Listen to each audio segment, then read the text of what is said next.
Schembechler experience is sadly prevalent here in West Michigan. Yeah, so we're going to go out now to our Lauren Edwards, who is taking an in-depth look at what parents can do should the worst happen to their kids. Lauren. Yeah, Derek and Doug, I don't know if you guys got a chance to look at that press conference, but I did, and it was heartbreaking. A lot of it just very gut-wrenching to hear the experiences that he's saying that he went through. And I also got a chance to speak with a child advocate who says, sadly this happens all the time, but healing is a very real possibility. Now, I want to warn everyone that before we show you, what he said, that is pretty graphic, so please listen at your own discretion.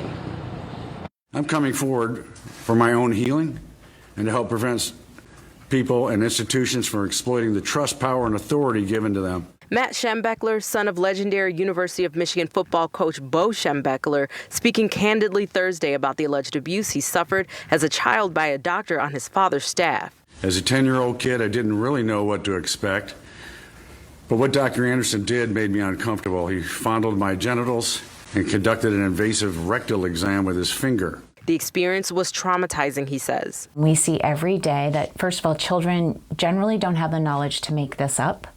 It does come from somewhere. Melissa Workman with the Child Advocacy Center says it's hard for survivors to speak publicly about their abuse or even to speak up at all. They're living in shame. They're living in uncertainty. They don't understand what has been happening to them or why. And it's usually by someone they trust, she says. According to the Child Help Organization, 90% of child sexual abuse victims know their perpetrator, and they know so much is at stake. Oftentimes with public institutions, there's funding at risk, there's public perception, there's admission numbers, there's giant athletic programs that are very high profile. Going forward, what can parents do? Yeah.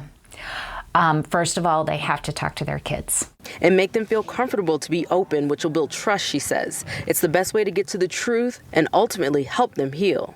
If something has happened to them and they want to come forward to somebody, give them the confidence to be assertive, to say somebody did something to me that made me uncomfortable.